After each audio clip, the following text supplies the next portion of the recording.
Hello and welcome to this meeting of the Council of the Town of Oakville. It's 6:30 p.m. on October 23rd, and I invite everybody to join Council in O Canada as soon as I note that we have regrets from Councillor Longo, and I'm expecting Councillor Duddock to join us in progress. If we could all rise for O Canada.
Thank you, everyone. Please be seated. You know, in 1820, Indigenous people here began welcoming settlers from all over the empire. Soon they were helping slaves escaping from the United States to settle here too.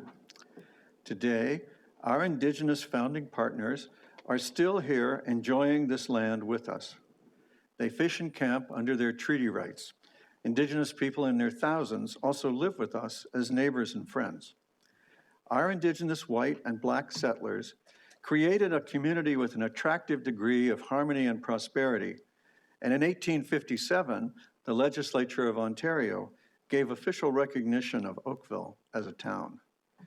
At Town Hall, all of these years later, we fly the flag of the Mississaugas of the Credit beside the flags of Oakville, Ontario, and Canada. We fly these flags together to acknowledge our origins. People from all over the world are attracted to the livability we have created. We offer newcomers a warm spirit of welcome. We offer everyone our founding story so everyone knows what we are part of. We feel sorrow and distress for acts of racism and intolerance suffered across Canada and here at home. We want our future to be equitable and inclusive for everyone. The path of truth and reconciliation can unite us all. Please keep well, stay safe, and let us on Council know of any chance to be helpful to you and yours. Please let us know anytime you can help increase Oakville's harmony, prosperity, and livability. Council, are there any declarations of pecuniary interest? Madam Clerk? Councillor Knoll might have something to say. I do. I'm going to just make a precautionary pecuniary interest declaration for 10.3. No, sorry, not 10.3. What's the number? The film pilot. Is it 10.3? Yeah, 10.3, the film pilot. I have a business in town that would benefit from the increase in film production activity in Oakville, and as such, I'm going to not vote on this particular item. Okay, if levity is allowed, permit me, you're declaring an interest because you hope to have an interest. I'm afraid to answer that question, for it might cause an interest. All right, well, we will make sure that you are not recorded. We won't let you participate, and we know you won't vote on it. All right, Madam Clerk, you have those. All right, Council, we need a mover and seconder to deal with the minutes of the previous council meetings listed in the agenda. Councillor Shea and Councillor Giddings, and this is that they be accepted and approved as presented. Any objection? Madam Clerk, there's no objection, so the minutes are accepted as written. You also have in front of you the minutes of the Budget Committee meeting of September 19th, and we need a mover and seconder for the approval of the minutes of the Budget Committee. Councillor Grant? and Councillor O'Meara. Any objection? There being none, that's carried too. Now we just need a mover and seconder to resolve into committee of the whole. Councillor McNeice and Councillor Nanda, thank you. Any objection? That carries. So we're now resolved into committee of the whole. The biggest difference is you no longer need a seconder for a motion. So, Council, I call your attention to the 3 consent items, and I wonder if one of you would like to move them. Councillor O'Meara. Happy to move all 3. Thank you. Council, Councillor Haslett-Teal, do you want to separate one? I'd like to just separate out the data management and just have a couple quick questions. Sorry, Well, didn't have my speakerphone on. sorry? I'd like to separate it out to ask a couple quick questions on data. Councillor Haslett-Teal, you have the floor. Thank you. So I appreciate the comprehensive nature of the report. There's some, I guess I'm looking for some plain language. Under key facts, it's on page 32 or page 1 of the report. It says, the second paragraph reference aligns with the recommendations in the strategy to focus on target state capabilities to be achieved in a phased approach. In plain language, what does that really mean?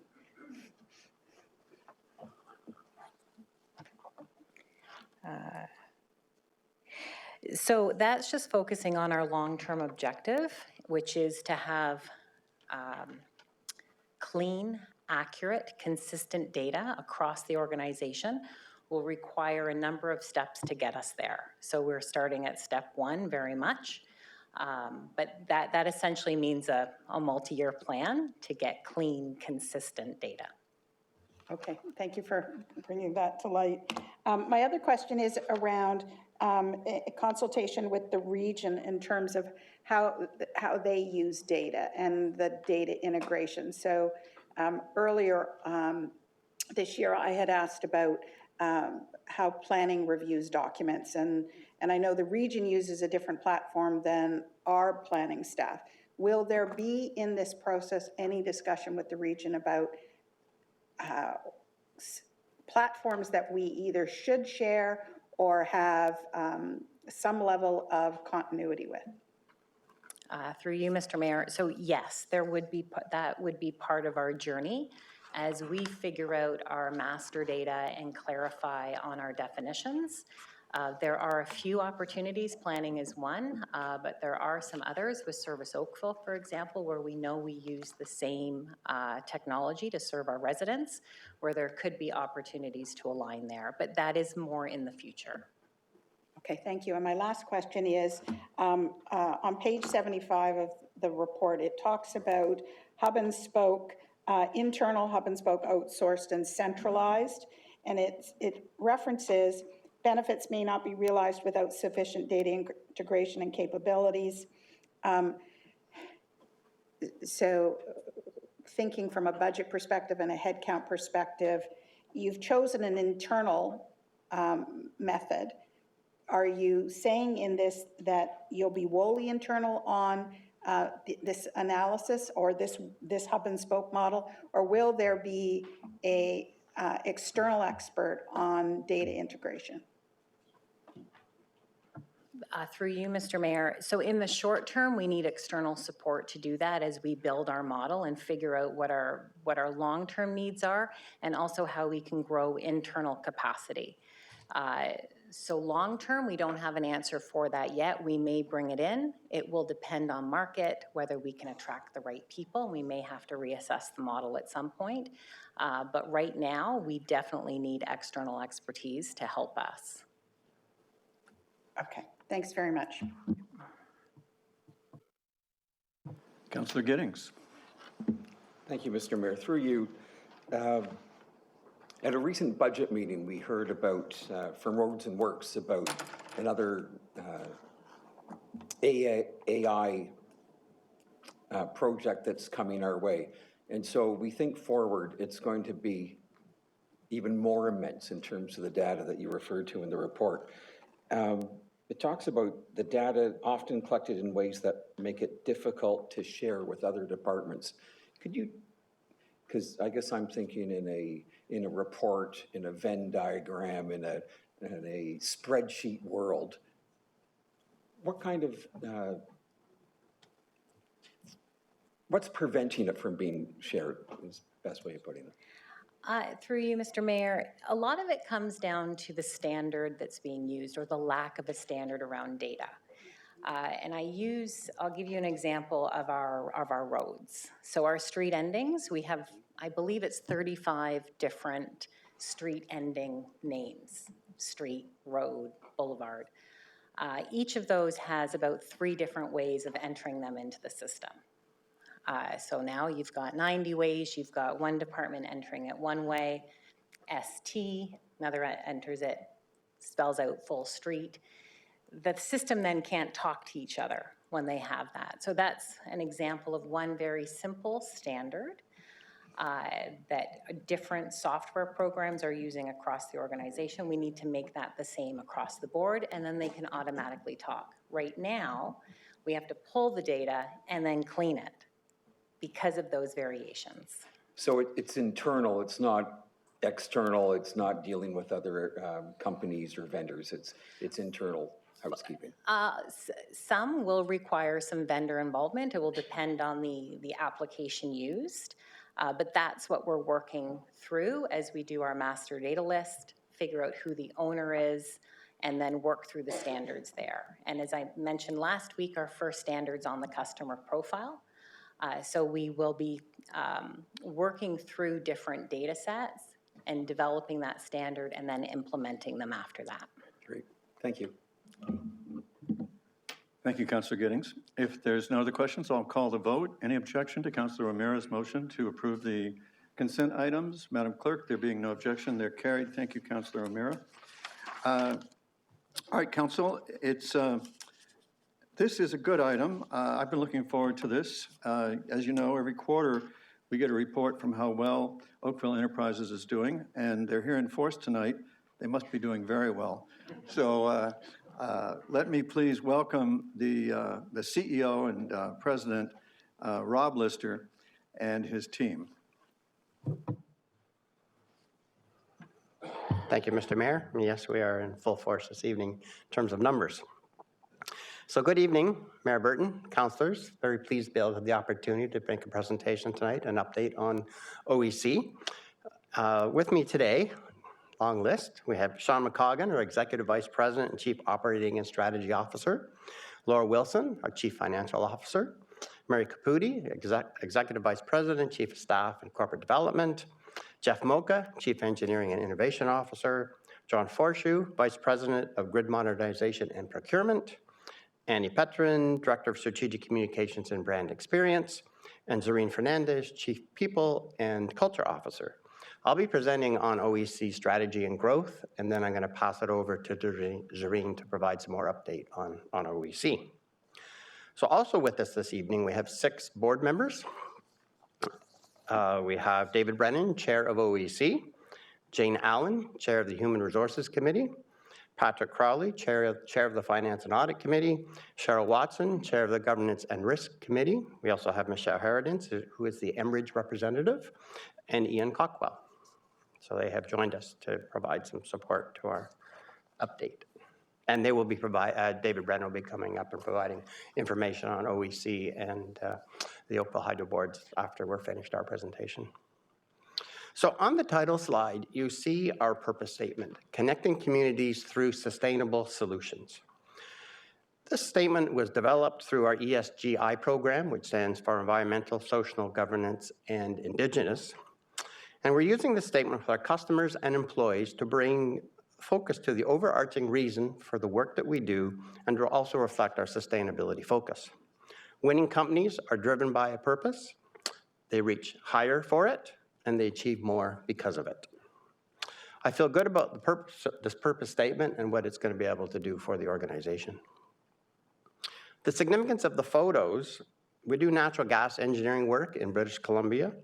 The upper right is a plan view vehicle with LiDAR asset surveying equipment attached, and the bottom right is a electricity transformer vault being installed by TransPower. So, next slide. Our energy and infrastructure services continue to grow. We serve the infrastructure, energy, renewable energy, electricity, telecommunications, and natural gas distribution sectors. Our turnkey solutions are growing from planning, engineering, and design to construction, GIS applications, asset inspection, and field services. We operate across Canada, predominantly in Ontario, British Columbia, and Alberta. We continue to expand geographically as we get more work from our current customers and we develop new customer relationships across the country. We've grown to over 2,500 employees. I'm on the wrong slide. Sorry, that's the slide I was supposed to be on. We've grown to over 2,500 employees, and our strategic planning focuses on substantial growth strategy for the benefit of our shareholders. Now this slide. OEC strategy is updated each year and approved by the Board of Directors. The strategy has evolved over the years, however, the themes have been consistent. The current strategy is to deliver exceptional energy and infrastructure services, achieve above industry average growth, and advance national capabilities through a diversified business model.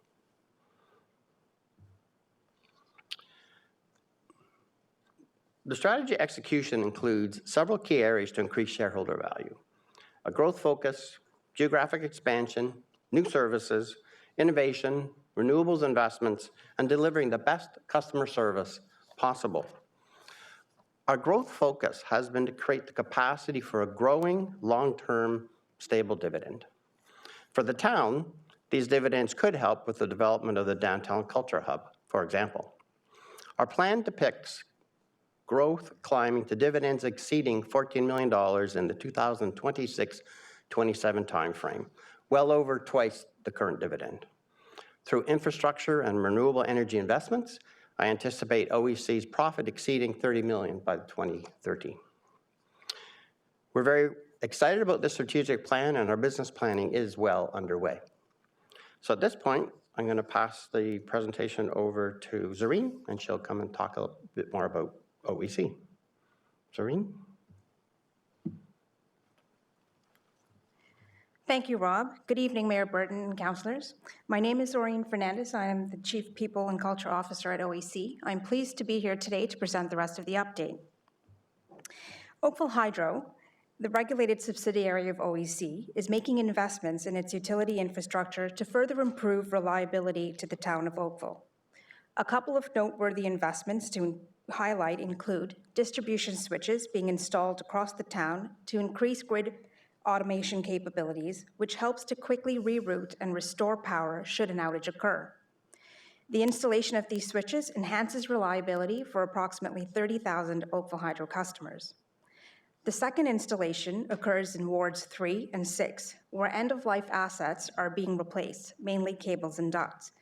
These investments reduce the chance of equipment failure, which will help approximately 6,000 customers in these wards. Recently, on October 3rd, wards 5 and 7 experienced an outage due to an underground cable fault. 8,325 customers experienced a momentary interruption at 3:29 a.m. In less than 1 second, grid automation was able to restore power to 8,148 customers. Crews were also dispatched and arrived on site within an hour and quickly began testing and restoring sections of underground cable. By 6:30 a.m., power was restored to an additional 120 customers. All power was restored by 4:30 p.m. to the 57 remaining customers. The ability to expediently restore power to the majority of customers is an example of Oakville Hydro's grid automation capabilities and illustrates the staff's commitment to maintaining reliable power for Oakville residents. A recent article in the Globe and Mail compared reliability data for 15 major Canadian utilities. The graph on the left illustrates the average duration of outages over a 5-year period depicted in hours. Oakville Hydro's outage duration, when compared to other utilities, averages 38 minutes. By comparison, Newfoundland and Labrador Hydro's outage duration is approximately 18 hours. The graph on the right showcases the frequency of outages. Oakville Hydro has less than 1 outage per year on average. Oakville Hydro is proud of its ability to keep the duration and frequency of outages low. I'd now like to take a moment to highlight notable recognitions that members of our management team have achieved. In September, Rob Lister was awarded the Leader of the Year award by the Ontario Energy Association. Mary Caputi, Executive Vice President, Chief of Staff, and Corporate Development, was showcased in an article in Women Leaders magazine recognizing the top 10 COOs of 2022. Scott Moody, who isn't with us today, Executive Vice President and Chief Energy Transformation Officer for Oakville Hydro, was featured in Ward 3's newsletter, where he penned an open letter on the reliability of Ontario's electricity grid. Jad El-Sohemi, Vice President of Technology and Innovation, appeared in technologymagazine.com in an article on digital resilience through cybersecurity governance. And I had the privilege of participating in a speakers panel on human resources at the Ontario Energy Conference, Taking Action, Driving Ontario's Energy Transition. OEC is active in the communities it serves. Through the weekend of October 13th, OEC participated in the 10th annual Coat Drive, a joint initiative between St. Dominic's Church, Church of the Epiphany, and Walton United Church. We also participated in the Outland Youth Employment Program in Alberta earlier in the year. The program focuses on Indigenous youth and getting them ready to transition out of high school and prepared for the working world through job training and practical work experience. Oakville Hydro was able to donate $20,000 to the Oakville Hospital Foundation as a result of 2,000 customers converting to paperless billing, an effort that supports greener practices. In addition, employees participated in the annual Terry Fox Run and fundraising campaign this past September. This concludes my update, and with that, I'd be happy to take any questions. Thank you very much, Ms. Fernandez. Let me consult the screen and the room. Councillor Lischina.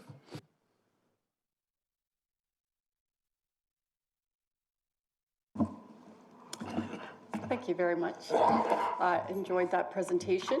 With respect to the people management and issues with how talent moves from place to place, are we having the same issues here where it's hard to attract or for talent to stay? So and perhaps you sent Scott to the Canadian Renewable Energy Association meeting in Calgary, so he didn't join you guys today. Through you, Mr. Mayor, we have had some challenges in retaining and attracting staff. However, we have put in place several mechanisms to help us in that regard. Some of them have been referral programs. We are working on implementing a migrant worker program, which is a larger undertaking and initiative. But certainly we have managed to overcome perhaps one of our greatest challenges with feet on ground through a mass recruitment hiring campaign that we facilitated in the spring of this year, where we were able to manage and secure 500 locators through our Locate Transformation Program. And we were successful through a group of people, co-led with Mary Caputi and myself, in not only changing career paths and instilling those paths as choices for careers for individuals, but utilize some very savvy social media tools and other recruitment and advertising campaigns to secure the 500. Thank you, and congratulations on that. Thank you. Thank you, Councillor. Councillor O'Meara. Thank you very much. Thank you for that. I'm not sure who this question would be directed to, but it's with regards to sort of business acquisition. Are we actively, or does Oakville Hydro sell heat pumps? Are they in that business right now, or are they getting into that business of installation and heat pump sort of equipment and infrastructure? Through you, Mr. Mayor. We are not exploring that at this time. That's a retail business that and we focus most on B2B businesses, not individual retail. There's lots of competition in that area and lots of opportunities for residents to pursue those. Yeah, and I guess then my follow-up would be, is it a strategic direction, though, when you're looking at B2B, to look for those businesses that are are on the climate change mitigation or adaptation and that sort of renewable energies. Is that a strategic goal, or is that a priority when we're trying to acquire or look into those fields, or is it or a deal is a deal? What are we looking for when we might be looking for business acquisitions? Yeah, renewable energy and renewable energy investments is one of the channels that we certainly proactively look at, for sure. And there are growing opportunities. There's also risk involved, so we try to manage the risk versus the potential reward in those growing areas. But there's lots of opportunity, and it is one of the channels that we pursue. Yeah, thank you very much for that. I just know that some of the environmental groups in Halton are just thumping at our doors saying, why can't we figure out any plans to get heat pumps and on homes and houses, and I'm being bombarded by Napoleon barbecues about heat pumps right now, and I'm sitting here going, what's happening in this world? So I don't know whether it seems like you got to really unearth where these companies are, and there's a demand for it. But yeah, anyway, I appreciate the answers, and thank you very much for trying to pursue renewable energy like that. Thank you. Thanks, Councillor O'Meara. Councillor Elgar. Thank you. Through you, Mayor Burton. Thanks for coming. Always nice to hear Hydro giving us money. Appreciate that. But there's been a lot of talk over the last few years about the provincial government wants amalgamation to get rid of Oakville Hydro, merge them with a bunch of others because it's going to be so much better. I haven't heard that in the last year. What is happening there? There is less amalgamation merger activity in the province at this point in time. There have been some in the last year or so. Kitchener and Waterloo have come together to form Innova, and Energy Plus, which was Cambridge and Brant County, have come together with Brantford to create Grandbridge. And so those are two fairly good-sized amalgamations in the close geographical area to Halton. There's always the larger ones that are looking to pick up smaller, medium-sized LDCs. But there has not been as much dialogue coming from the government in the last while on that subject, but it's always there. So do we have companies, bigger companies now knocking on our door all the time? I have not been approached for quite a while. The mayor gets approached more than I do, actually. Oh, that's interesting. I thank you. Yeah, you're welcome. Thank you, Council. Mr. Lister. Yes, thank you. Just one item. I just wanted to mention the coat drive that we do. That goes back to the days of Councillor Ralph Robinson. Councillor Robinson came to us, and what Oakville Hydro's role in that is we provide the storage space for the coats that the congregations of the churches collect each fall. And so we store them and provide them a staging area so that when the weekend comes, which a couple of weeks ago, to take all the coats to the church for the day at which they give away the coats to people in need. And so that was a Councillor Ralph Robinson initiative, and of course we miss the Councillor very much. So that's it. Thank you, Mr. Lister. Mr. Brennan, I believe you're up. Welcome. Council looks forward to your information. Good evening. Good evening. Appreciate the opportunity of speaking to you tonight about the board. I'm sorry to make one note for those of you who may not be aware that we lost one of our longest serving board members last July when Mike Russell lost his fight with cancer. In recognition, though, of his many contributions and value that he brought to the board, OEC is establishing a scholarship in his name. So let me go to the agenda. We like to talk about these 4 items tonight and then any questions at the end of that. But first, I want to provide an important historical context to everything that we're talking about here today. After Mayor Burton's first election in 2006, the mayor initiated a process that resulted in completely reconstituting the boards in 2008. The boards were then made up entirely of experienced corporate business executives, all residing in Oakville. That context runs through everything that we've done since then. So who are we?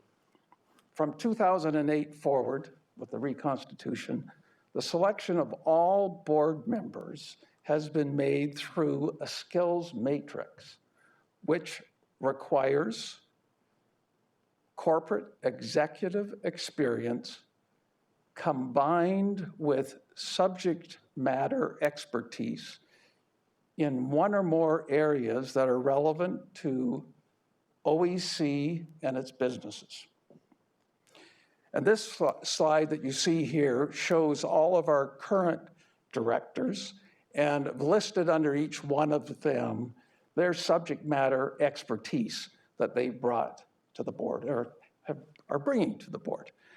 And while I don't want to talk, well, I would like to talk about all of them, we'll only talk about some of our newest members, highlighted those in yellow. And we'll start with Ian Cockwell, who is here tonight. Ian brings extensive experience in investment and asset management planning. Harold Holloway brings extensive experience in energy and infrastructure financing. Tim Smith brings extensive experience in infrastructure construction work. Janet Wilkinson, who's hiding in the corner, brings extensive HR experience in infrastructure, construction, and mining. And then there's one other person that's circled up there that you may have noticed. And in response to a very recent, unexpected board resignation, we filled that vacancy for the balance of the term with Rob Lister, in recognition of all of the contributions Rob has done and made over the years. And at the next annual general meeting, it's our intent to add Rob Lister's name to the recommended nominee list that will come to you for approval. Now,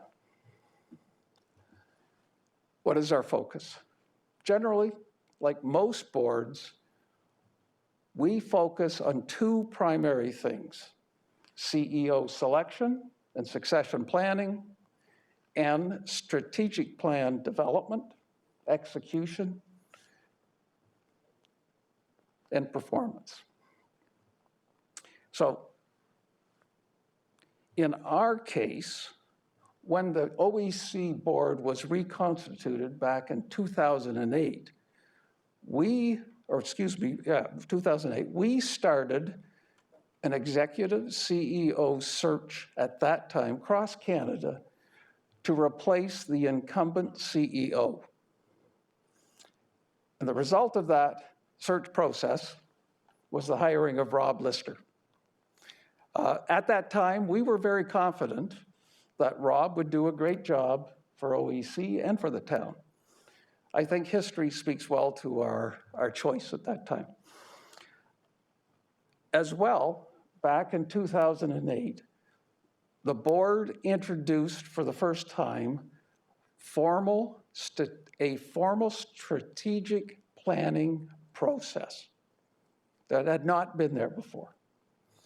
And I think Rob Lister's presentation tonight speaks to the success of that planning process and the excellent work that's being done by Rob and his team. Now the question is, how do we do it? 3 words really sum it up. We bring our collective business corporate experience through, and we provide that through oversight, insight, and foresight. We have 3, and well, before I get to that, the board does a lot of work like Oakville Council, we technically only speak through resolutions voted on by the directors. But the real work gets done at the committee level. And so what I'd like to do tonight is just introduce you to our 3 committee chairs and have each one of them speak very briefly about what their committees do. And we start with Patrick Crowley, who's chair of the Finance and Audit Committee. He'll be followed by Jane Allen from the HR Committee, and then Cheryl Watson will finish with the exciting Governance and Risk Committee. So Patrick, would you join us, please?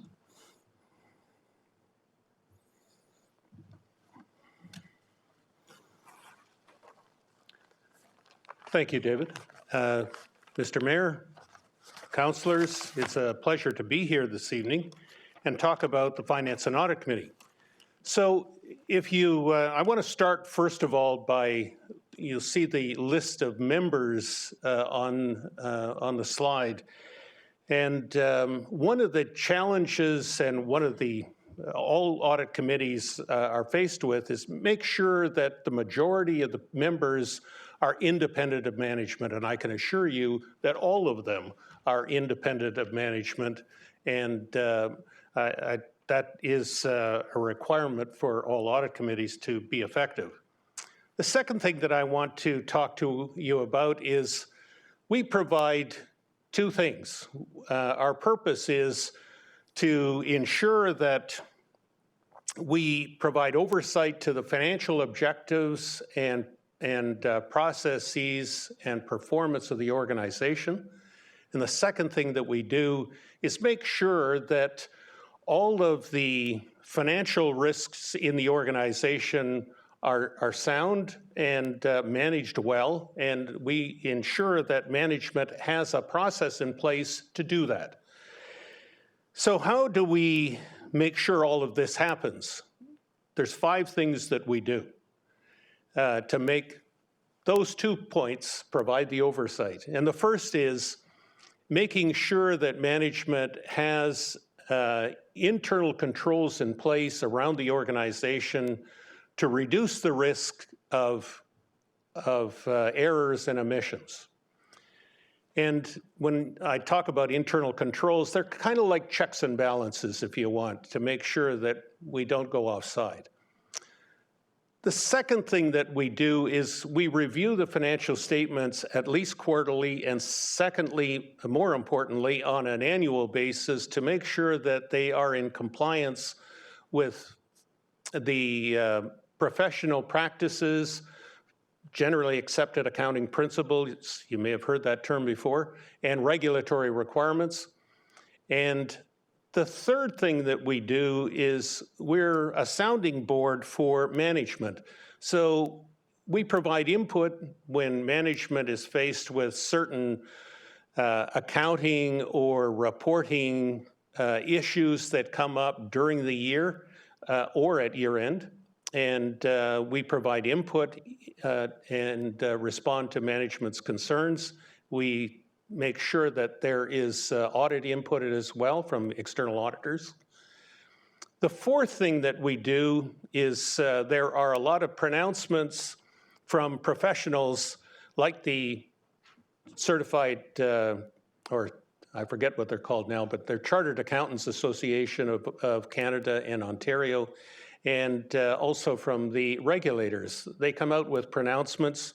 The world changes. We have to make sure that not only we're up to date, but management and the rest of the board is up to date so we can fulfill our oversight requirements. The last thing that we do, number 5, is we're responsible for hiring and compensating the auditors. So, and we make that recommendation to the board so that the shareholders can be satisfied that the financial statements are sound and present fairly with proper disclosure. And I'm proud of the work that we do, and I'm proud of the members that serve on the committee. So thank you.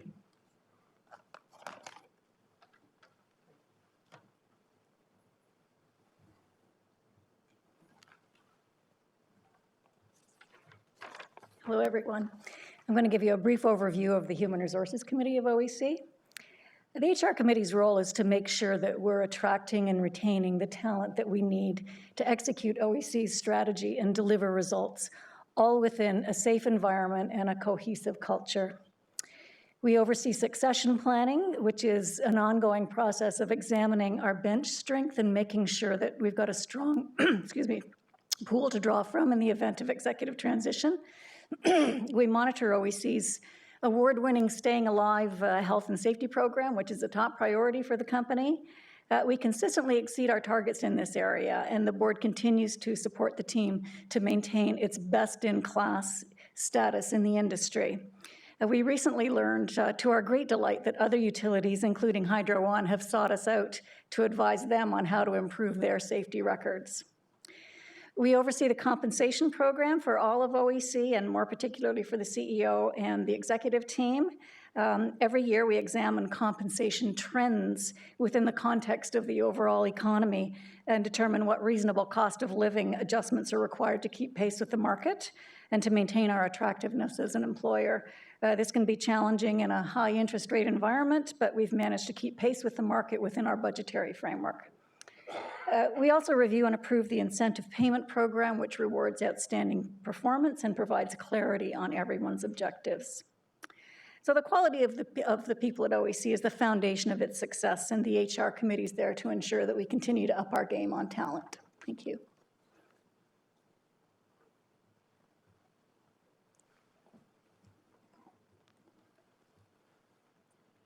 Good evening. My name is Cheryl Watson, and I have the honor of chairing the Governance and Risk Committee of OEC. So, not surprisingly, the Governance and Risk Committee is responsible for corporate governance and operating risk. So I'm going to touch very briefly on governance and move on to the more exciting topic of risk.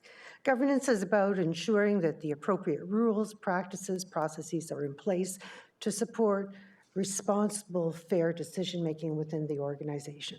If it's working well, you don't notice it. So I'm going to jump ahead to risk. On the risk front, the role of the GRC committee, short for Governance and Risk Committee, is to oversee and report to the board on operating risks that could impact the ability of the organization to achieve its strategic goals.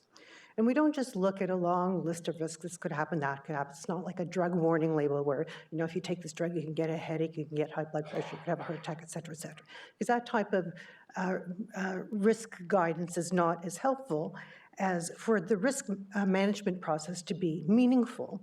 What we do is we categorize the risks based on their probability of occurring and the severity of the impact if they do occur. At the low end of the range, if the risk is unlikely to occur, and even if it did, wouldn't really derail anything of importance, then we know that we don't need to commit a lot of time and attention and energy and resources to it. But at the high end of the range, if a risk has a high probability of occurring, and it could have a serious impact on the ability of the organization to achieve its goals, then we need to know that management is on top of it, that they have a plan to mitigate those risks, to mitigate the likelihood that it will occur and the severity of the impact from that risk. And that is what our committee receives regular reports from management on the risks for the various business units, the various topics within that come before the committee, such as cybersecurity and ESG and all the different businesses and litigation claims and things of that nature. And sometimes you have an excellent risk identification tool or multiple tools, and you have a very carefully crafted risk matrix, but nevertheless something unforeseeable and potentially catastrophic occurs, like a global pandemic. And then you see the real value of having a strong and experienced senior leadership team who have very well-developed risk management muscles. And that is exactly what we had the privilege of seeing through the pandemic. I have to say that the management team did an outstanding job of swiftly, skillfully, and I would say also compassionately guiding through the organization through that particular risk. And on that note, I think I'm turning it back to Mr. Brennan. Thank you, sir. And then finally, the results. I think the highlighted growth there, results you see from 2008 to present, confirms that OEC has done very well to date. That said, I hope that this presentation we just made, along with the presentation you've heard from Rob, gives you the same confidence and belief we have that OEC in the future, its performance is only going to get better. Thank you. Thank you very much, Chairman Brennan. We always appreciate an optimistic outlook. We have questions. Councillor Lischina. Thank you very much to everyone. I appreciate all the updates. Question about board term limits. Do you have them, and if so, what are they? And if not, why not? So, yes, no, and yes. Through you, the mayor, of course. So yeah, under the shareholder direction, there are limits. But we have, and each year when we come to council, the council with those limits has the right to override those. So in the normal course, a director would only stay for up to 5 years. But because we come to you for approval every year, while those limits are in place, the process of annual appointments allows council the opportunity to either change them every year or allow them to continue beyond what are the stated limits within the direction. Does that answer your question? Perhaps a shortcoming of mine. Would you be able to, for future reference, the next 3 years that I'm here at least, to indicate if you are recommending someone who is beyond their 5-year limit and indicate why? Sure. Thank you. Absolutely.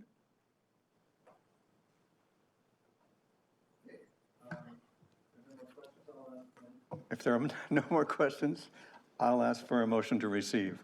I had Councillor Lischina first. Any objection? There being none, that carries. Thank you, everybody. We now have a presentation from Eric Chan, the Manager of Transportation Planning, to update us on the Urban Mobility and Transportation Study and Transportation Master Plan. And this is an information item. Mr. Chan, we're looking forward to your presentation.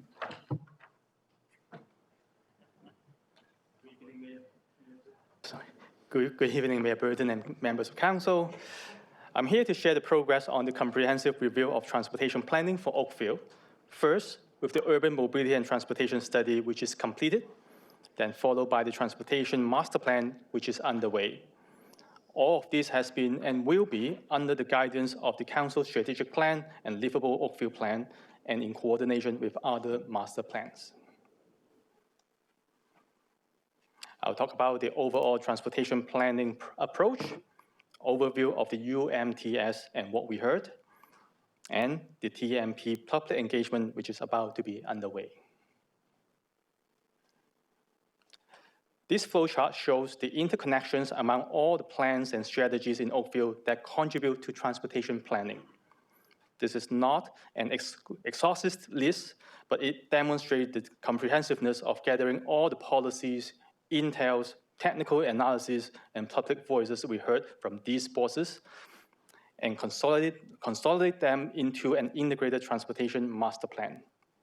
It will be in sync with other ongoing master plans, such as the fire master plans, parks, recreation, and library facilities master plan, and the region's integrated master plan.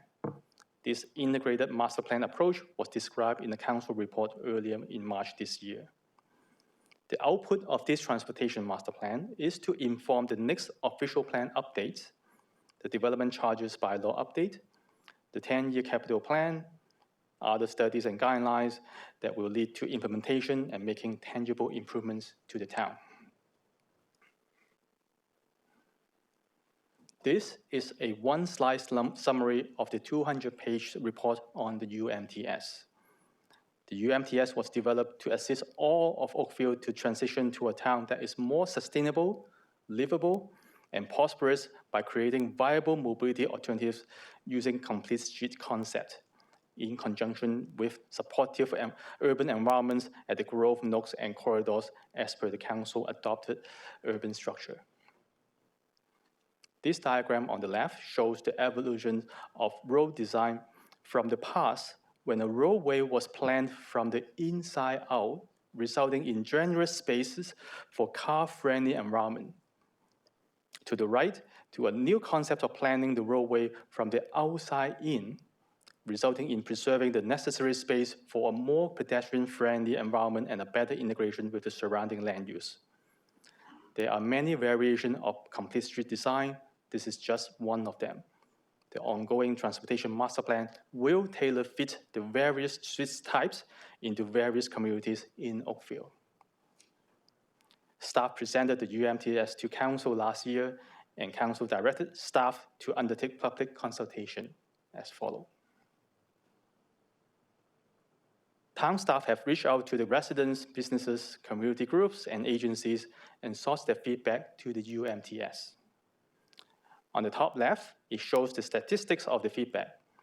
It is staff's opinion that while the statistics shows a low quantity of attendance and feedback, it is the quality of engagement that I would like to highlight here.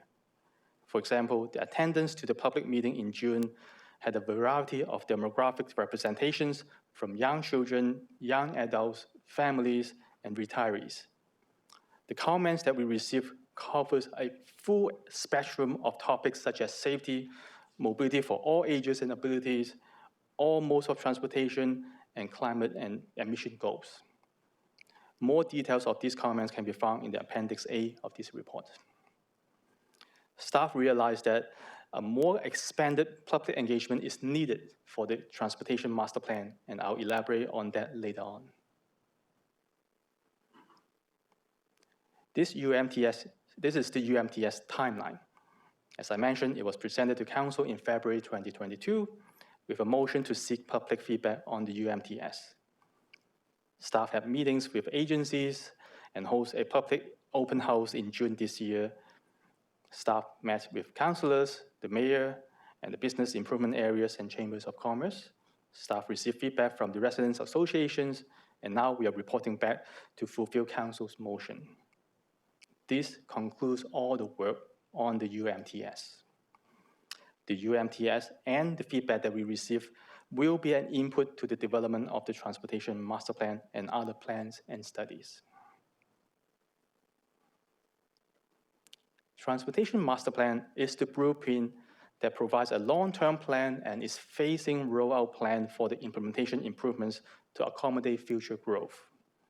It will be guided by the approved plans and programs, and then in turn, guide the future plans and programs such as the official plan policies, the 10-year capital plan programs, etc. There is a cycle to update the TMP every 5 years or so. The last was updated in 2018.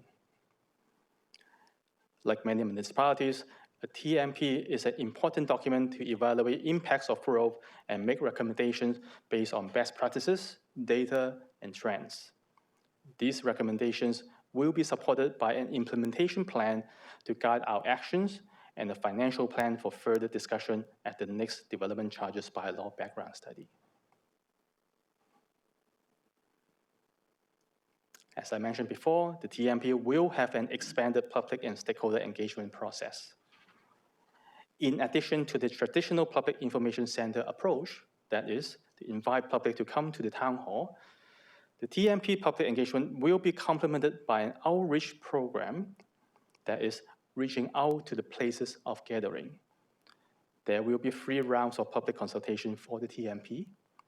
The first round will present the background, existing policies, and best practices beginning on November 30th at the Town Hall South Atrium from 6 to 8 p.m. in the evening, followed by a pop-up event at the Oakville Public Library Central Branch. There will also be an online interactive engagement platform to provide public opportunities to provide input. The second round will be in spring of 2024, and we'll present the draft recommendation on the infrastructure and programming. The third round will be in fall of 2024, and we present the implementation plan and the final draft report. Each round of public consultation will have pop-up events and online channels. Selection of pop-up locations will be prioritized to where it has the greatest variety of activities and geographic widespread across the town to ensure that a broad outreach to diverse groups of residents. Examples of pop-up events such as the Canada Day at Bronte Heritage Village, the community centers, seniors centers, libraries, and other events such as farmers market.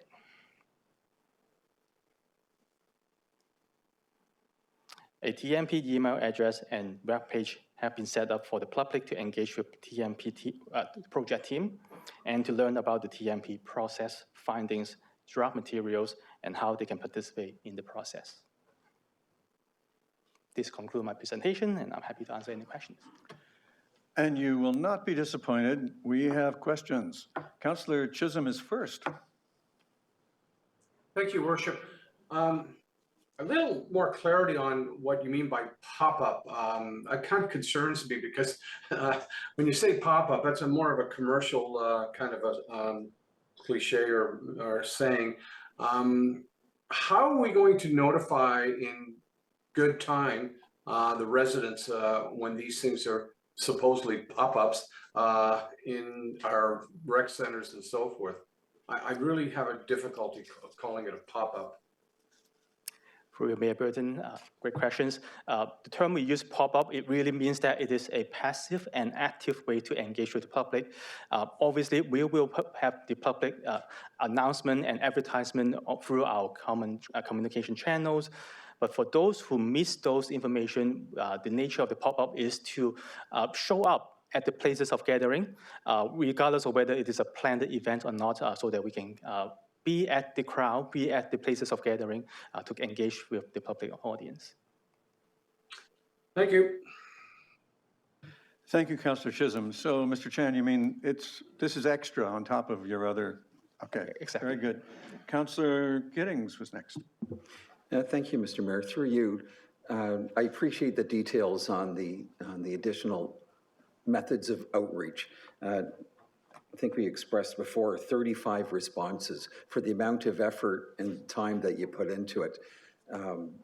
Will you be speaking with the school boards, having them after school for parents with young kids? My experience is that they are automatically involved and engaged in something like this.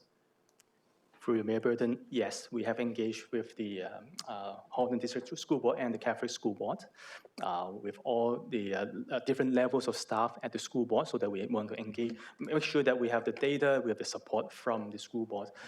Later on, we will have programs to talk to individual schools, talking to the principals and all that, as part of the promotion of walking and cycling and such for the school programs. Thank you. And when you get to that point, I'm sure everyone around this table would be willing to help promote events, attend events, whatever that is, so we can help you get higher numbers out.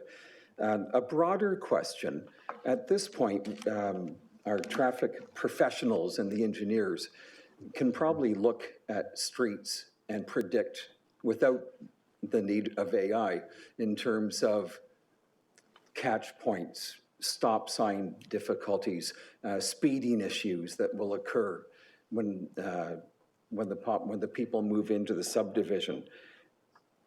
Is there anything we can do or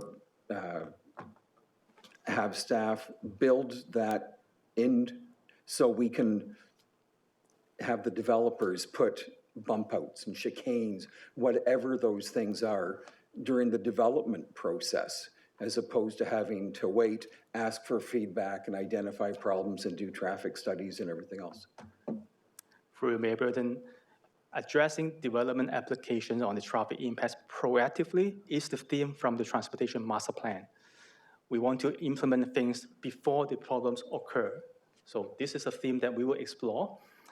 The details of the rollout of those plans will rely on our colleagues in neighborhood traffic safety and other colleagues on how to implement and making sure that those are effective. Through you, Ms. Mayor. If I may add? Certainly. Thank you. We currently do that right now through our development review process. We do review the opportunity for traffic calming, traffic controls, and of course, following, we have a complementary program, neighborhood traffic safety program, that after it's built, we also have ways to deal with complaints through the residents or any issues from a safety perspective. But we definitely proactively look at it from the development lens first, and you know, apply them and have the developer put it in ahead of time. So that's covered in the then versus now, from the inside out to outside in. That's right. And we're certainly happy to continuously improve, and the TMP will look at some policy framework for traffic calming and neighborhood traffic safety as well. Great, thank you. Thank you, Councillor. Councillor Lischina? Thank you, Your Worship. Thank you for the presentation. This might be a general question for Commissioner Fu. A lot of time and energy is spent on the planning of the master plan and the actual master plan.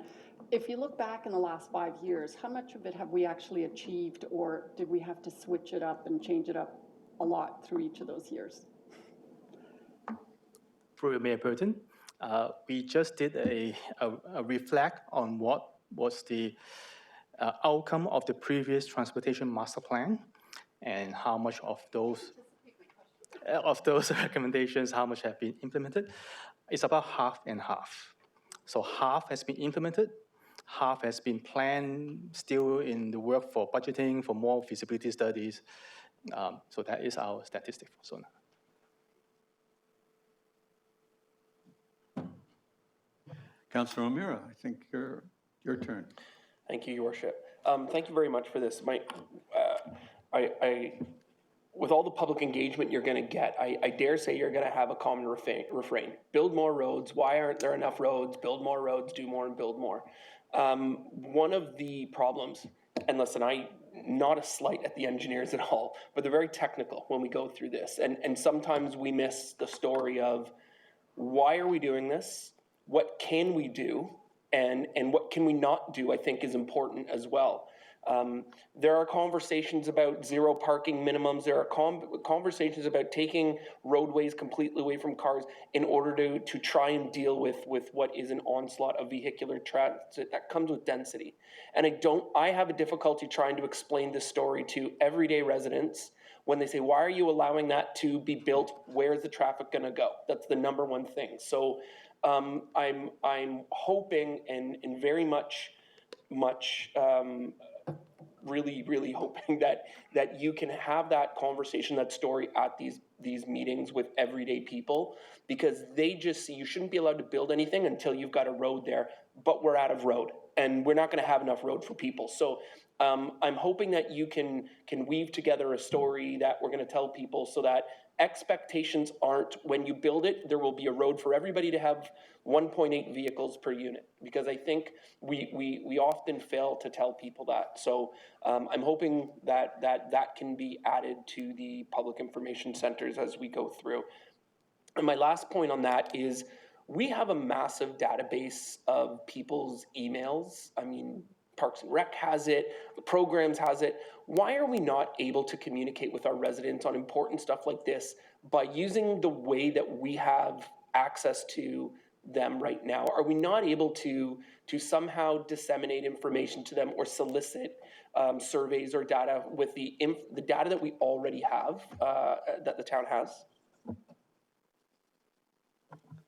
So Councillor Mayor, through you, Mayor Burton, there are privacy requirements. We actually have to, when anyone signs into, they're signing in specifically for that program. They have to give us permission for us to use their information on other ones. So that's why we do so much at the beginning in terms of stuff on the website, getting out there and communicating, so that if people want to be involved in that particular study, they're then able to sign up for that study. So there is some limitations in terms of borrowing lists from other studies and applying it to these studies. You have to specifically get their permission for items on that study. So have we started to, when somebody signs their children up for swimming, is there a little box on that form that says, yes, I want to have more information about what's going on at the town and be contacted? Have we got a little box that they tick yet? So perhaps not that broad, but we have actually looked at doing a similar kind of thing because we've got several master plans in play right now. If they want information on those other ones, there's an opportunity for them to indicate that. But they have to specifically indicate they want for that study. So we are looking at ways to be able to flush that out a little bit more, as you suggest. But we have not looked at it as broadly, and I don't see Julie behind me yet. Haven't looked at it as broadly as your example for swimming programs, but certainly on planning items, we have looked at the opportunity to do that. Yeah, I mean, you know, we're gonna have increased problems communicating with our residents, and unless we figure out a way, and most of them don't mind getting contact if it's something about transportation in their neighborhood. So I think we might need to really light a fire and figure out how we're going to ask our residents how, if we can communicate with them. And if they say no, they say no, but it just seems like a missed opportunity when we've solicited their information and we haven't asked them, would you like to be contacted on master planning studies in the future? Anyway, I'll leave it with you, but I'm worried of something this important, and we're gonna have segments of this community out here who just go, oh, I never heard about that, or how come I didn't know? And that's a constant struggle we have. So anyway, thank you, Your Worship. Thank you, Councillor. Councillor Nanda. Thank you, through you, Mayor. Thank you for the presentation. Just a couple questions. So we've had, it's kind of in line with what Councillor O'Meara was saying too. We have a lot of residents who are saying, don't discount the use of cars, right? And I saw a couple of comments in here that said that it seems like automobiles are a low priority. We want to prioritize. We want to be energy efficient. We understand all that. We want people to use public transportation, but it isn't really happening now. I've noticed post-pandemic, I've had people say themselves that they're going downtown only once or twice a week, and they would just prefer to drive rather than take the go, rather than to be on a crowded, like people are still worried about being in crowds. We don't know into the future how that's going to change, or if we're ever going to go to pre-pandemic where people are going to go downtown 5 days a week, work 9 to 5 and come home. And this goes with planning as well, planning, and how Councillor O'Meara was saying that, you know, densely populated, we're planning, but people are still going to have the cars. And if you look on the north side, people are trying to park their cars wherever they can. Driveways, on the sides, on the roads, and it's continuing. So I think in putting this plan together, we have to ensure that we do know what the people are doing. And for that reason, it will be important to get more feedback. And of course, I think we're all here to try to get the word out however we can, whether we try to do town halls, you know, for our wards, or, you know, what we need to do, but we do need to get more feedback back. But I caution that we don't think that people are just not going to drive anymore. Thank you, Councillor. Councillor McNeice. Thank you, through your worship, and thanks to staff for the presentation.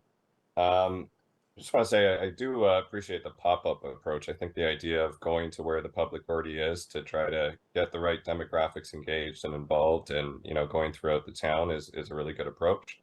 And I know I've heard from previous presentations that the town is looking at some of their engagement strategies and how they might approach it. So I hope that this can be a best practice in how you conduct your pop-ups and engagement. And I think it'll help get the numbers up that a few councillors have expressed concern on. And then secondly, is it easy for you to pull up the complete street slide that had the image on it? I like how you sort of sum up this report in that. It's not easy, I could. Okay.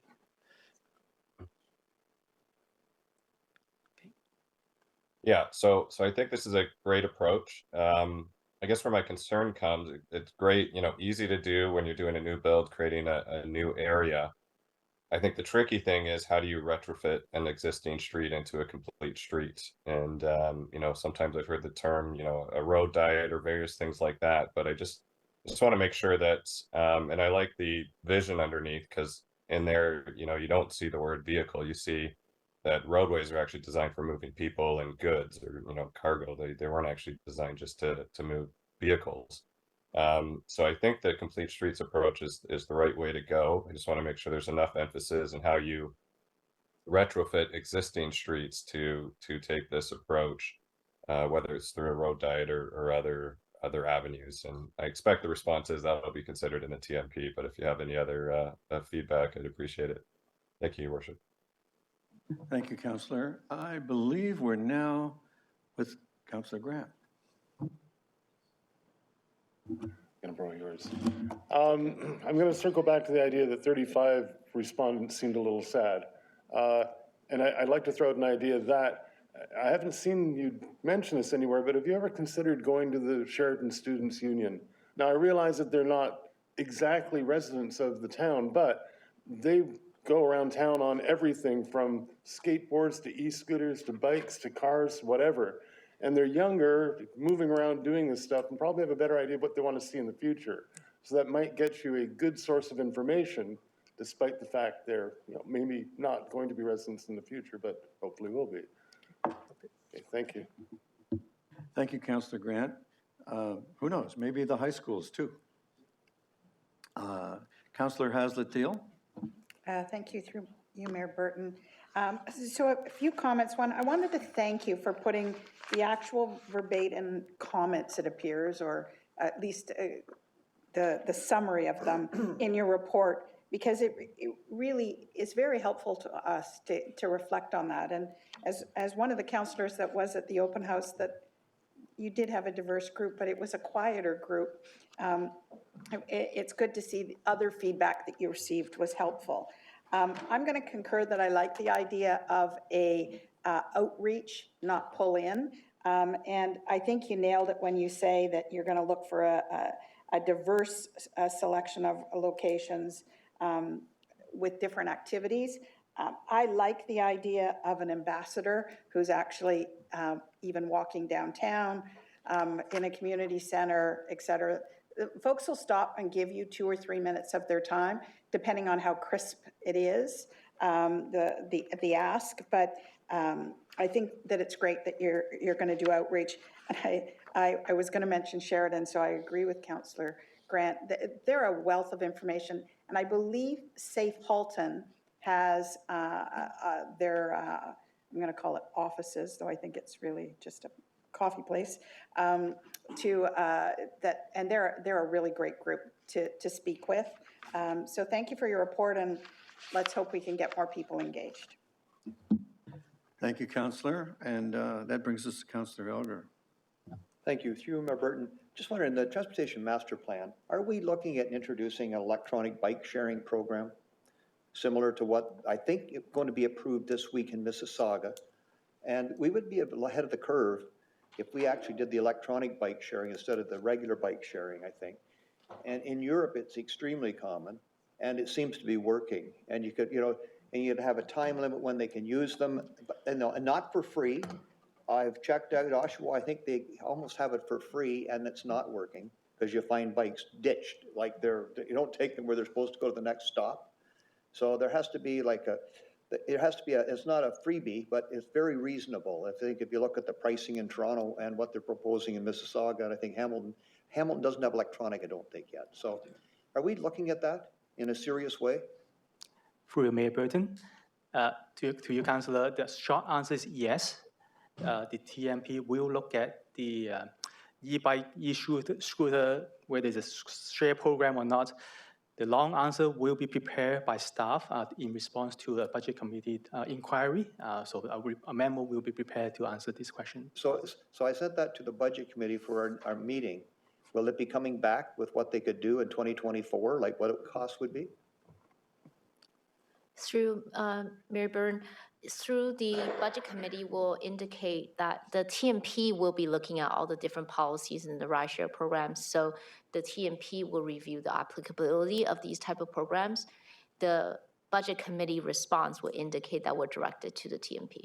So when can I expect to see that? Will it come during this budget? The 2024 budget will have the data? on what the Through cost would be?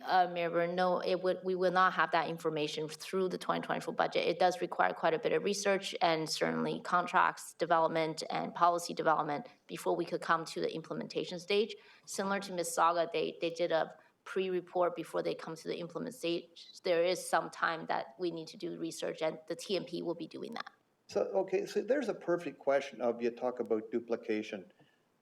Mississauga has done an awful lot of work. Do we have to recreate the wheel? Or can we not take their information, what they have learned, and in Oakville say, same. Let's go. Through Mayor Byrne, we're doing exactly that. Through the TMP, we do look at best practices of variety of municipalities on some of the ones that has worked and the ones that hasn't worked. And then we will be proposing through the TMP, the policy direction, as well as a recommendation and an implementation plan. So we're not recreating the wheel. We are looking at what others have done, learn from that, and recommend to our Oakville Council. Okay, so this is years away from implementation then, is what I'm hearing. Because there'll be nothing for 2024. And 2025 will look, and then 2026 is the election year, nothing's going to happen. I'm not pleased with that, but we'll deal with that at the budget committee. Thank you. I guess we will anyway. Can't do it here. Well, Councillor, you're making a lot of pessimistic assumptions about future budgets. Mayor Burton, I'm just being realistic. Like if so much work has been done, but anyway. All right, well, relentless optimism, I recommend. All right, that's every first speaker. Councillor Hasleteel, a second ago. Thank you. I just wanted to point out that one of our BIA board members, as well as Ward 3 residents, happens to be the president of the Greater Toronto Parking Authority, has introduced bike share, has a wealth of knowledge, and knowing him personally, I know he would share with you his insights. And if that could speed it up, I would be pleased to introduce you, and even buy the coffee. Thank you, Councillor. Councillor McNeice. Thank you, Your Worship. Just along that vein, I had some involvement in the Toronto bike share. My recommendation would be to look at it in conjunction with transit. I know the Toronto Parking Authority took it over, but the time we were hoping that TTC would take it over, because that first and last mile is key to the utilization of it and helps get ridership up. So you can make a stronger business case there, but we're getting a little sidetracked. I just want to throw that in. Thank you. Well, thank you. It's valuable to have insight, especially the insight that says it's not as easy as it looks from a distance. Councillor Knoll? Thank you, Worship. Like many of my colleagues, I'm concerned about the level of participation in the study, because I think that in order to have something that's valid for a community, you have to have that community validation. I just wanted to share a recent example of how this was dealt with in an organization that I'm involved in. The Halton Police Service is in the midst of establishing its 4-year business plan, which is to start in 2024.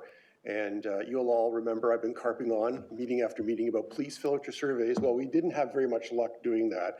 And I don't know whether it's a cultural thing or there's some sort of lack of interest in divulging personal information, but there's been a real problem with getting voluntary involvement in those things. So what we did is we realized that in order to have a reasonably accurate pulse on the community, we actually paid to have a public opinion firm go out and do the surveys. They did it electronically. They didn't do it with human dialing, but they actually sent links to people through their databases and such. And we've had a significant sample now generated with completed surveys that is spread across Halton region. It was very successful, and it was very affordable because it was electronic. So I would strongly recommend looking at that so we can get better validation from the public in terms of the information for this. Thank you, Councillor Knoll. Survey science, who knew? Someday to be useful. Do you have another question, Councillor? I just need to remember to put my hand down. Okay, thanks very much. I think I'm looking for a mover to receive. And Councillor Grant wins the attention contest and of me. And I'll ask if there's any objection, and there is none. So Councillor Grant, your motion carries. Council, I would ask you if we have available a presentation by Rebecca DX Storms, the Director of Economic Development, and Jim Barry is available as well. This is the matter of a reduced period for noise exemption proposal for film pilots. What's your pleasure, Council? Councillor Haslett-Thiel. Mayor Burton, I just have one question, and then I'd be, depending on the answer, I'd be pleased to move it. Well, then, away you go. You have the floor and everybody's attention. So just in terms of timing, so I understand that we have to move more quickly to be competitive. I understand that we also need to give notice to those folks around. I mean, heaven forbid somebody has a tragedy in their life and all of a sudden we got a film crew taking priority.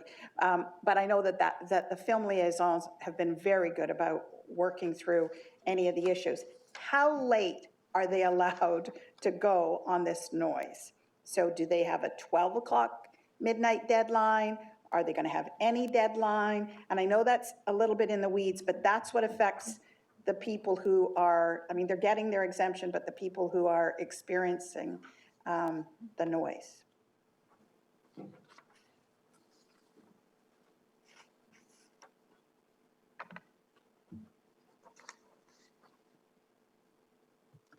Through your Mayor Burton, sorry, we're just consulting there. Essentially, it could vary. We would try not to approve anything that would go very late. We have had some that go to midnight. I mean, we wouldn't be looking to approve something that, you know, was for the entire night. And with the film liaison, what we're looking to do is for sort of those standard requests, the film liaison would handle those. But if we get something like this, where say someone comes and say, we want to be there till overnight until 5 a.m., that's when we would involve municipal enforcement services and come to a decision on what's reasonable. So it's not just a blanket, we're going to approve everything. We do want to find solutions that work for the community as well. So would the notification to the residents in the surrounding area include how late they could potentially go? It used to. I mean, there was something that always said, because they'd call me if you went 10 minutes past the hour. Yes, so it will look the same as the current notice of noise exemption, which does identify the start time and the end time.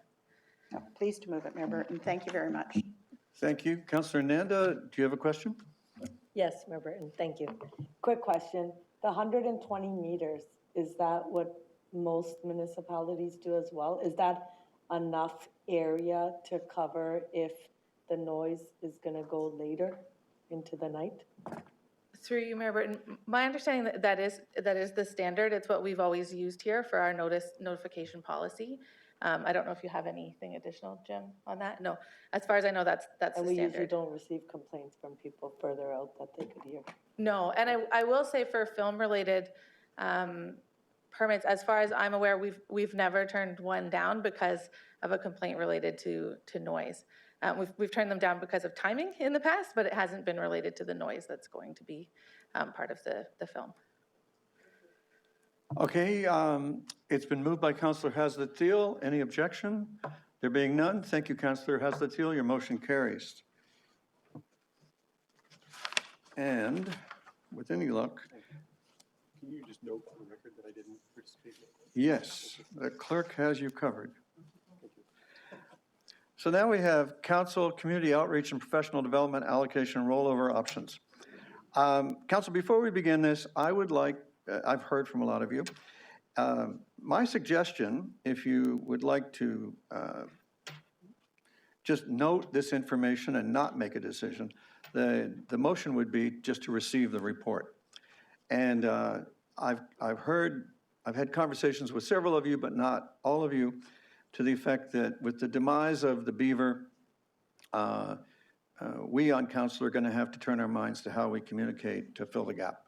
And I will be talking to each of you over the next few days to put together our thoughts, to come up with a proposal for the budget to deal with that. So unless somebody else has another approach, I saw three hands. I don't know which one to pick first. Councillor Knoll. I was just going to say, I would like to give you that motion to receive the item and go through that consultation. Is there any objection to a motion to receive? There being none, Madam Clerk, that's carried. I would like to get a motion to rise and report to council. And Councillor Adams, thank you. I don't think we've had you in the minutes yet. Any objection? There being none, that carries, and I rise and report the Committee of the Whole has met and made recommendations on the consent items, the discussion items, and as noted by the clerk. And we need a mover and seconder for this brief report. Councillor Grant and Councillor Shipp. Any objection? There being none, that carries. So now, unless there's questions about any of the items in the agenda before we get to new business, I'm going to jump to new business because I've given you some. Councillor Nanda, Councillor O'Meara, we'll have your questions and new business first. Councillor Nanda. Thank you, Mayor Burton. I just had a question on the bylaws. On page 167, we had some residents in our area come out and ask about the no parking on both sides of the street. And if we could just get some clarification, because even in the bylaws that they're being read here, also say no parking on both sides. So if you could give clarification on how that, because we have not assumed these roads yet. So it's, from my understanding, the developers that are putting these signs up right now. Right. Through you, Mayor Burton, as part of the development process and the review of the engineering drawings, we do review the plans for parking where it will be required and where it will be restricted on street. And a number of the streets that are added through the bylaw update today are ones that fall into that category. They need to be added to the bylaw in order for us to be able to enforce the restrictions such as 3-hour parking and things like that. The bylaw schedules all refer to no parking signs on display. So the wording in the bylaw talks about no parking being prohibited on both sides of the street, but it's where signs are on display. So in the case of many of these streets, parking would be restricted primarily at the corners and then along one side of the street. That's what our standard is for streets of 8.5 meter width. So that wording that's on page 167, where it says parking prohibited on both sides of the street, needs to be read in conjunction with the schedule. So if you look at page 178, at the top of those schedules, it does say no parking signs on display. And so if there are no parking signs, if there is an absence of no parking signs on one side of the street, then of course parking is allowed within those other bylaws, 3 hours and so on. It's only when there is a no parking sign that is posted that parking would be prohibited. Having that broad description of signs on display allows us to make some of the smaller tweaks and things like that may be needed so that we're not updating the bylaw every time we move a sign by 5 meters this way or that way. And if there were broader changes beyond what had been identified on a new street as part of the development process, then of course there would be a survey and a review with residents on the street. As part of the information that's available to buyers of new homes, where parking would be allowed, which side of the street, and so on, should be available from their builders at the time of purchase. Perfect, thank you for the clarification. I think there was some confusion as these signs were going up and some residents were concerned. So thank you for the clarification. Councillor Nanda, thank you very much. It was a great question. Any question of clarification for people is a welcome one and a good one. Thanks. Councillor O'Meara. Thank you, Your Worship. I have a question with regards to the memo on the roads and works on Bill 93, impact to the underground locate services. So just so I'm understanding this, because now there might be penalties involved and delays, the company's decided to ask us for an extra $1 million now to cover that liability and penalties. Is that correct? Yeah. Through you, Mayor Burton.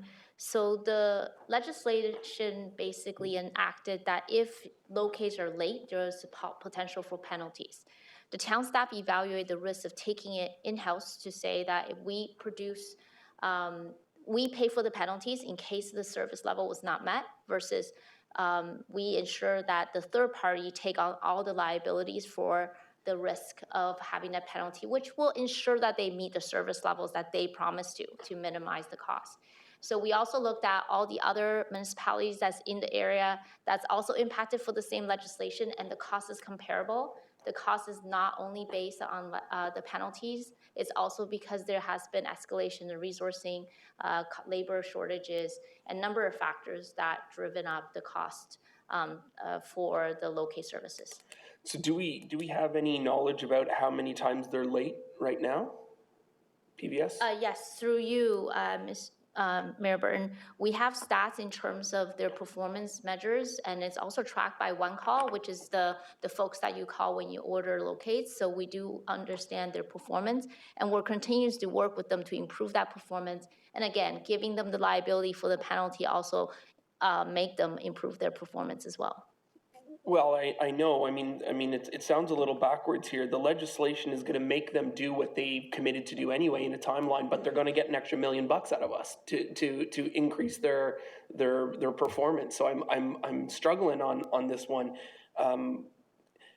Anyway, so you would not recommend going out for an RFP on this? Is there no other companies who would maybe do better than that? Oh, through you, Mayor Burton, we have actually worked with a municipality that recently closed an RFP the month while we were still negotiating, and the cost actually came in higher than the cost that we were able to negotiate with Oakville Hydro. Okay, and then I guess my last question with regards to this is there are a ton of new home builds who call for locates, then sit on their butts for 6 months or 8 months and don't do it, and then they call again for and they'll have 3 or 4 locates come out for the same property because they haven't moved forward and done what they needed to do. Is everyone entitled for as many locates as they want on a property per call, or is there a fee that they pay if they need numerous locates for the same property, for the same project? It's true, Mr. Mayor. I do not know that one, so I will have to get back to you, Councilor Rivera, about the details of did they charge for multiple locates versus just calling one call for the locates. Yeah, I'd appreciate that.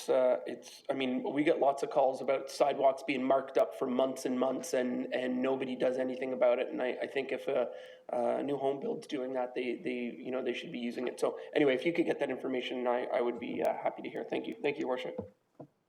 Thank you, Councillor. All right, we have a request for report, which we'll get to when we get to section 18.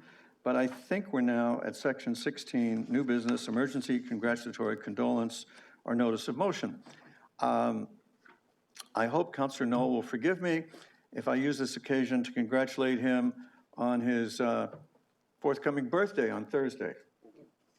And as I understand it, the technique is nowadays you add the 2 numbers of your coming age, and that's what you call yourself. So you're going to be 14? That's right, yes, thank you. All right, well, Mentally. we all wish you a very happy birthday. Council, I've given you 3 notices of motion. One moved by me and seconded by Councillor Adams. The other moved by me and seconded by Councillor Knoll. And the third moved by me and seconded by Councillor Duddick. And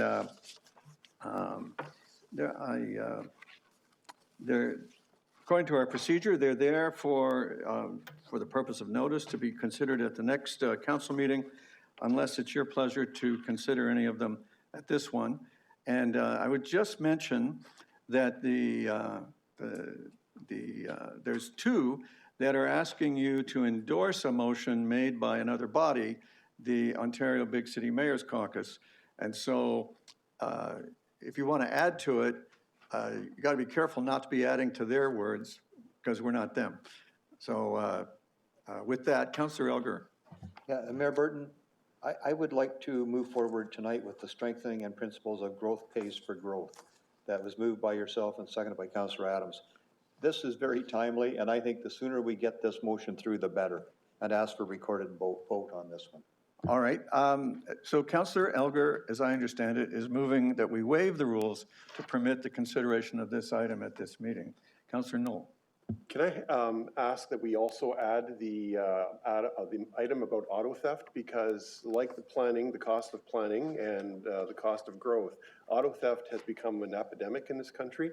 It is affecting us in a massively impactful way, and I do think that this resolution is timely in light of many of the police boards and lobby groups and such that are working heavily on this matter right now, and I think the voice of the big city mayors would be useful. Councillor, you want to include all three? Sure, why not? All right, so we're going to ask Councillor Knoll if you're going to second his motion, because we're in I think I just regular did. council I think now. I just did. You just did? Okay, it's moved and seconded that we waive. And any objection? I see hands. Oh, I'm sorry. Fooled me there. Madam Clerk, there's no objection. The waiver carries. All right, so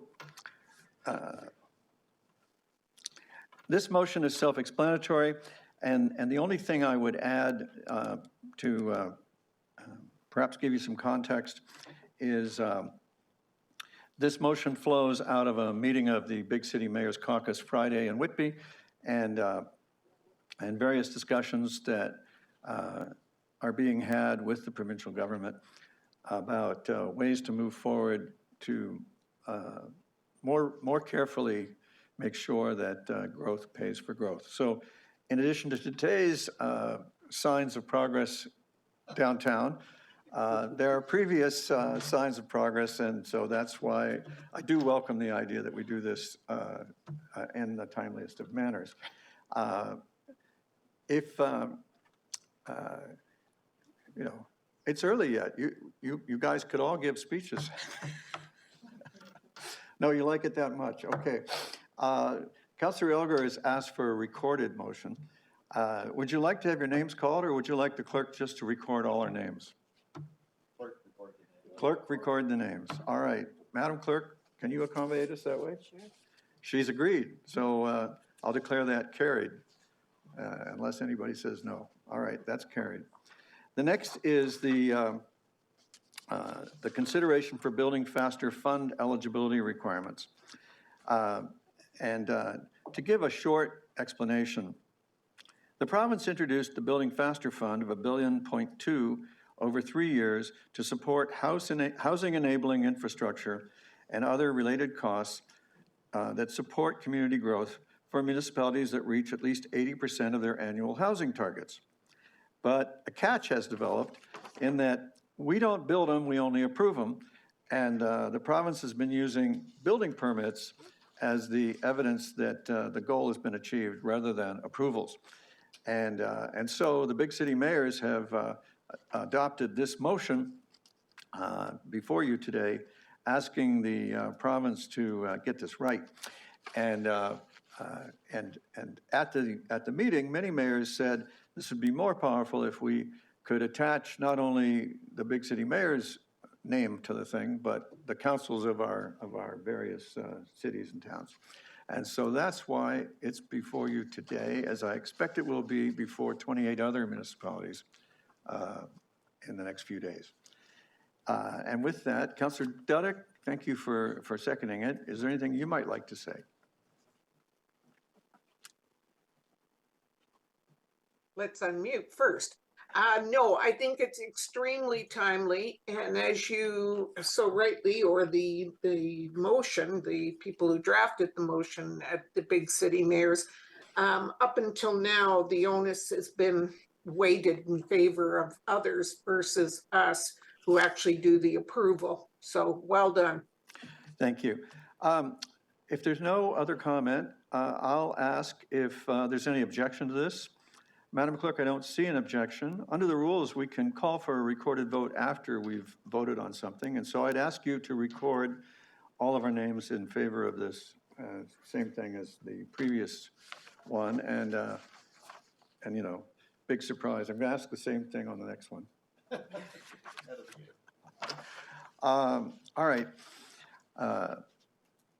So this one is, again, a motion passed at the Friday meeting of the Ontario Big City Mayors Caucus. And many resolutions have been passed by police boards, as I hope our colleague and police chair, Halton Police Chair, Councillor Knoll may tell us. And And I'm sure every resolution could be improved. But what's important here is to add more voices and to try to keep the pressure up. Anyway, there's a lot of different people to point fingers at, but the most glaring hole in the system is the complete failure of the federal government to properly inspect shipments out of the country through the Port of Montreal. And so if the crooks can get the container with your car in it to Montreal, it's gone. And we've got to have the federal government do its job. And the rest of this motion speaks to the other angles. Councillor Knoll and Councillor Duddick, I would suggest if you want to improve this, you have to be careful to add it on rather than make the mistake of looking like we're adding words to their motion. Because this is an endorsing, what we're asking you to do is endorse theirs. Councillor Knoll. Thank you, Worship. I have no intention of adding on to it. I think that the motion is very well worded and it covers most of the most salient points. And just as by way of some background on this and the importance of this, while we've been sitting in today's meeting, there have been 15 cars stolen in Canada. We've been roughly 1.75 hours. So yeah, roughly 15 cars stolen in Canada while we've been sitting here. So far in 2023, there's been 1,084 cars stolen as of last night at midnight when the dashboard at the Halton Police Service rolls over. There are 1,084 cars stolen so far in 2023 in Oakville. That's a 22% increase over last year. Just imagine that. And that increase the year before was roughly an 18% increase. So we're seeing almost exponential increases year over year. The good news is that in 2023, we have recovered 621 cars and returned them to the owners. Those aren't all cars stolen in 2023. They can be stolen in previous years, but it's still, it shows that the police are doing great work. And to that end, there's been 106 people arrested and 449 charges laid. The mayor is absolutely right. The biggest onus really is on the federal government in a number of fronts. One is the proper monitoring of the Port of Montreal, but also now the Port of Hamilton, which is an up-and-comer, as well as the Port of Vancouver. So this is not just a Montreal issue, it's actually expanding. Montreal is still by far the largest port, but it is the bad guys and people are finding other places to ply their trade. It's so bad that there are actually car dealerships, used car dealerships in other countries that literally pride themselves on having cars with Ontario plates on them because it demonstrates, a quality of vehicle, et cetera. So it's become incredibly bad. We had a great meeting with Pam Demoff, who's agreed to go back and advocate with the Minister of Public Safety on this issue, who has carriage of the responsibility for the RCMP. And I think, I can't remember who the minister responsible for CBSA is, but she has agreed to go back, and I'm hoping that is happening. The other culprit in this, frankly, is auto manufacturers. Because while we probably need to now move to regulate, just like we do in emission standards, the importation of vehicles without security included, they are just reticent and they make a million excuses about not doing it. So I would ask that, I'm going to vote for this as is. It's a great resolution. I'm very grateful that it's happening to add to the voice. But you might also want to speak to your colleagues at the auto manufacturers mayor's table. I think, are you still chair, sir? Yeah, about potentially a resolution there. I know we don't want to chase away auto manufacturing jobs, but at the same time, we do need to get the auto manufacturers to take responsibility.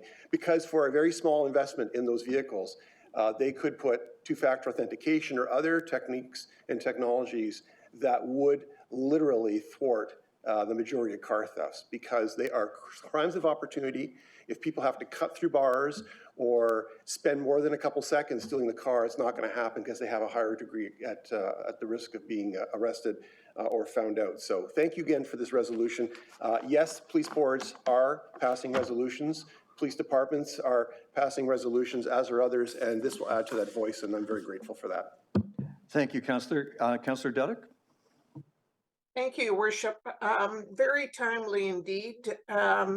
Both Mayor Burt and myself attended the West River AGM last week. Our colleague, Councillor Chisholm, was doing duty on the library board. But we did have a representative of the police department there, actually two, and he went over the full gamut of this whole issue. Very, very complex. I had no idea that even things such as the GPS, that people say, oh, I can tell you where my car's located, and they say, actually, it's probably on the side of a road, and that's not really where your car is being located. So that one threw me for a loop, because I've heard that from numerous people. But it was extremely informative, and I would encourage anybody who has any forthcoming AGMs to also include the police to get more of the word out. Very, very informative. So thank you very much. Please pass it along to your colleagues at the police board. Thank you, Councillor. Councillor O'Meara. Thank you, Your Worship. And I'm as somebody who pays federal taxes here, I'm personally not over the moon to go and hire thousands of more border people to go and open steel doors and look inside. I don't know why the auto manufacturers haven't just gone and done this. I mean, I guess why sell one Ford F-150 when you can sell two, right? I mean, it's an easy way to keep on moving through product. But you can't send an email, as we all know now, without getting two-factor authentications on every single thing that we have here.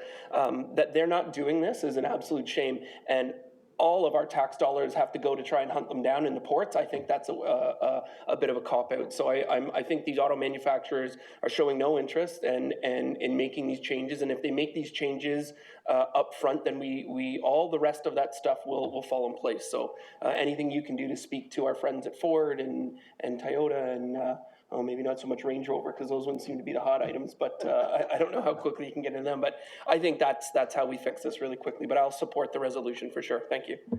Thank you, Councillor O'Meara, for your mixed judgment on the situation. Councillor Knoll. Thanks. I just wanted to reassure Councillor O'Meara, and he can let loose his checkbook just a little bit, because the biggest thing that will help is not hiring thousands of CBSA agents. The biggest thing would be to invest in some X-ray equipment, because that's what happens throughout the United States. In the United States, nothing leaves the country or comes into the country without X-ray equipment checking out what's going and coming. They catch a lot of human trafficking and all kinds of things as a result. We don't have that. And the two-factor authentication, I just want to give you just a very quick little story on that. It's literally impossible to steal my iPhone and open it up and get my data because of two-factor authentication, the technology that is in this little box. But with the car, we don't, the computers are just as sophisticated as the iPhone, yet the manufacturers don't take advantage of that and provide that security. You can tell I'm really interested in this topic, so I'll stop talking now. I think the resolution's going to pass. Council, in another at another time earlier in this term, I was tasked to write a letter to the federal government about this and invite them to improve their performance in the ports. And I want you to know that CBSA eventually wrote back a letter to me. And they said, thanks for your information, but we're doing just fine. So they may have been, I don't know, perhaps that's reassuring to Councillor O'Meara. Although X-ray equipment, I mean, if other people are using it, I don't know. Seems like plugging a hole to me. All right, is there any objection to the motion, to endorse the motion, or any other speakers? Madam Clerk, please record everyone as unanimously in support. Council, that brings us to consideration and reading of the bylaws, and we need a mover and seconder for that. Councillor Lischina? Oh, I forgot. We have a request for report from Councillor Haslett-Thiel and Councillor Ogre. Councillor Haslett-Thiel. Thank you, Mayor Burton. So I apologize for the late submission of this. However, we got an email very late this afternoon from Regional Council and from CAO McCaskill advising us that the Governance Review Committee is moving quite quickly. And as we all know, we do not have information at this table nor in the public realm around the facts related to the different governance models, whether it's the finances, the services, the service levels, how it affects our priorities. And we also are behind other municipalities, because those reports are either being generated or have been generated. This is a pressing issue for our future. We need good quality information, and we need it soon, because the governance committee could make decisions without us getting this information. And I really would hope that as councillors, we are as up to date so that we have an opportunity to engage with the public on this. And so hence why I've put this forward. I think it's of an urgent nature. I apologize, C.A. Closey, that I'm actually requesting that it be provided at the next council meeting in some way, shape, or form, even if it's to tell us what additional information you'll provide us forward. But we should not be in a position of not having a discussion and debate at this table on whether we're a single tier or remain as we are, without the input of staff and best practices across Ontario and the country. So hence why I have put this forward tonight. Thank you, Councillor. Does anyone object to this request for report? Councillor Elgar, would you like to argue in favor of it too? Yeah, I absolutely want to argue in favor of this report. I don't think anybody's against it. I think it's time. I think there's just so many people that have no idea the difference between the regional government and the municipal government. And you just look at the Halton region and like, okay, some of our programs and services, business services, economic development, children's services, emergency planning, financial assistance, housing services, infrastructure and construction, paramedic services, public health and services, services to seniors, waste management, water treatment, water purification, regional roads and transportation, police services. Like, people really have no concept, I've learned in my years on council, is what's a regional and what's a municipal. So we really need information to make proper decisions around this table going forward. So I absolutely hope everybody will unanimously support this. Thank you. Councillor, I believe we all violently agree with you. But, you know, let me see, maybe I'm wrong. Does anybody object to this request for report? Councillors, your request is approved. Thanks. All right.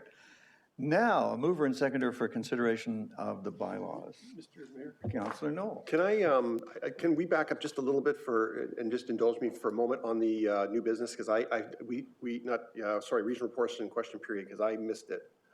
Because I was so overwhelmed by your birthday greetings. I forgot another birthday. Please take yes for an answer. Thank you. So I just want to take a moment to congratulate the Oakville Optimist Club on 75 years of public service to the people of Oakville. The mayor and I attended the celebration on Saturday evening. It was a lovely event. This organization is one of those unsung heroes of our community. Their fundamental goal is to help youth and raise money for youth activities.